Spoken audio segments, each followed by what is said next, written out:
Now let's talk about sourdough. Julie Bindel, who joins us here, a much-loved Spectator contributor, has written a piece, and it's on our website, called Just Say No to Sourdough, and the stand first is Put It in the Bin. And this piece has gone bananas on the internet, I think it's fair to say. It might be our most read piece of the year so far.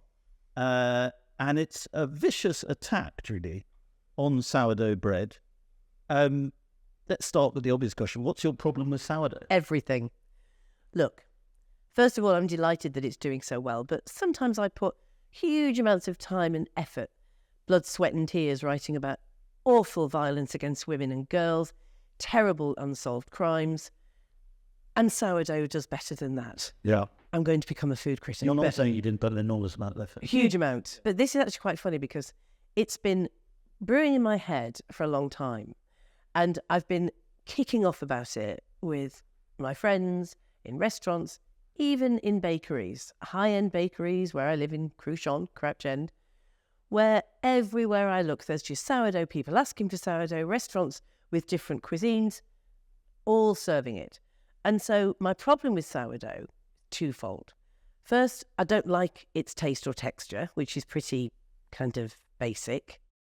And secondly, it's become a little bit like, I suppose, 1986 in East Berlin before the wall came down, where you were queuing for bread and there was one type of bread and that was it. This is East Berlin in 1986. Yes. It's colonised the entire bread world. I'm old enough to remember the kiwi fruit fad in the 1980s. Every single dish that you ordered in every restaurant had a slice of this abomination on top of it. Ugly, it tasted vile, and it was just seen as something that you couldn't serve a meal without. And then all of a sudden it dropped off the radar, and everybody went back to, rightly so, hating kiwi fruit. With sourdough, it's different, because obviously it was going to be a type of bread that some people would really like. It suits their palate, it suits why and how they eat bread. But during lockdown, and there was a big yeast shortage in 2020, the recipe went viral around all of these bored people working from home or furloughed and had too much time in their hands. And it was, guess what? You can make this type of bread, the type of bread that you get in these posh, very upper middle class, North London bakeries without yeast. So that then did the rounds on Instagram, and people were no longer posting their photographs of their holidays and their meals out in restaurants and their nights stocious in bars. And so all of a sudden we started to see these really ugly pictures of over-baked, crusted bread with massive cracks in them and people holding them out like some burned offering and even bringing them round and leaving them on the doorstep because, of course, we couldn't, social distancing. I opened my door once and there was a loaf of bread and a text message from a friend saying, thought you'd like this. And I thought, well, okay, I've never liked this stuff, but how kind of her to do this. Yeah. So I tried to eat it with soup. No chance, because it's so hard and the crust is so uncompromising that you can dip it in soup. The soup just falls off it back into the bowl. It won't absorb it. So I tried to dip it in a bit of olive oil and had it with some snacks. That wouldn't work because it won't absorb the olive oil. And of course, trying to make a sandwich with it, you would honestly need a jaw this size.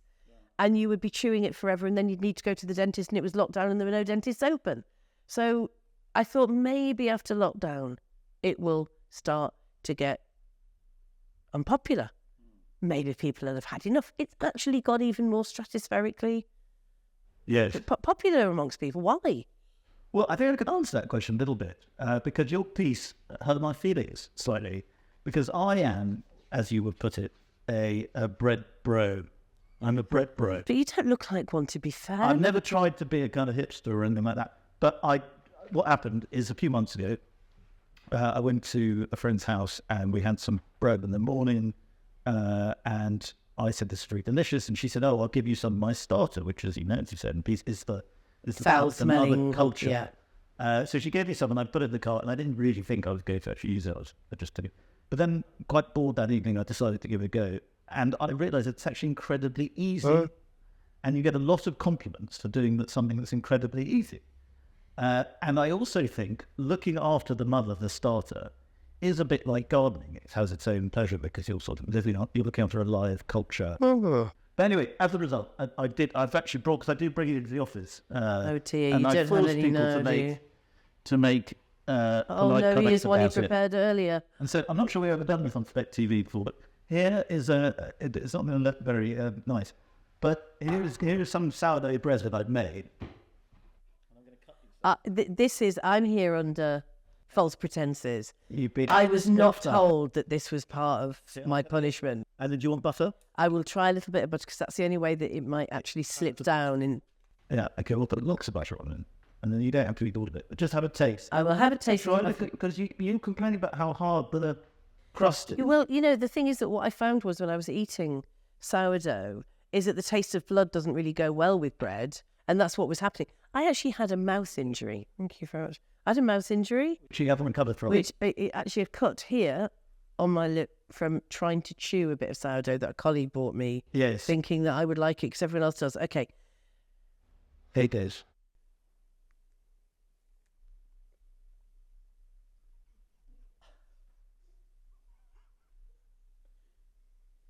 You've changed your mind completely.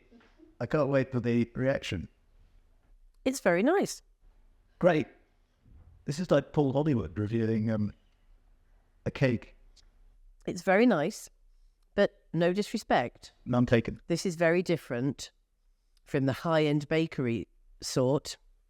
Better, of course. Thank you. Where you have to take a chisel to get through to it, where your bread knife buckles. Yes. And where you cannot possibly chew the contents of that in any fewer than, say, 10 solid minutes and 2 lost fillings. So that, I would just say, is a nice loaf of bread. Why can't they all make it like yours? There we go. Maybe I should open a bakery. But I think that they want the masochistic. See, that's where I think the machismo comes in. I think that they want the massive, thick, heavy, dark, cracked crust. I think they want the huge, dense insides because it's a bit like the kind of massive ribeye steaks that some men get really into. Yeah. You see them in steakhouses where they order the huge 900-gram piece of steak with a huge bone going through it and they're chewing away for hours and drinking a red wine you could slice in half. I think that's part of that eating culture. Is there a streak of misandry here in that it's things that men tend to fixate Without on? question. Like, I mean, look, beer, like brewing beer, for instance. And you're right that men got obsessed with, well, a lot of men get very obsessed with making beer. And there was this big fan for hoppy, lots of hops in your beer. And people took it such an extreme that some beer was just revolting. I think I say in the article that it's a bit like the dude bros. You really are not one of those. That's First of all, what you're you're much nicer. You have a much tidier appearance than these guys. They use beard oil and they have man buns and they look like 18th century carpenters, right? These men. And they also like the really extreme chili infused cocktails. They're like kimchi and fermented stuff, like fermented to next door and back. Yeah, so they go in for these extremities. You're absolutely right. And I think that's how sourdough has become a parody of itself. That, to me, tastes like a nice slice of Greek country bread. It's not, to be honest, it's not sour. Yeah. Well, maybe I'm doing it wrong. But thank you very much for trying it and for being so polite. You can go and throw up now. It's my pleasure. It's a nice, tasty piece of bread. We shall end it there. Thank you very much, Judy, and congratulations on your piece. Thank you.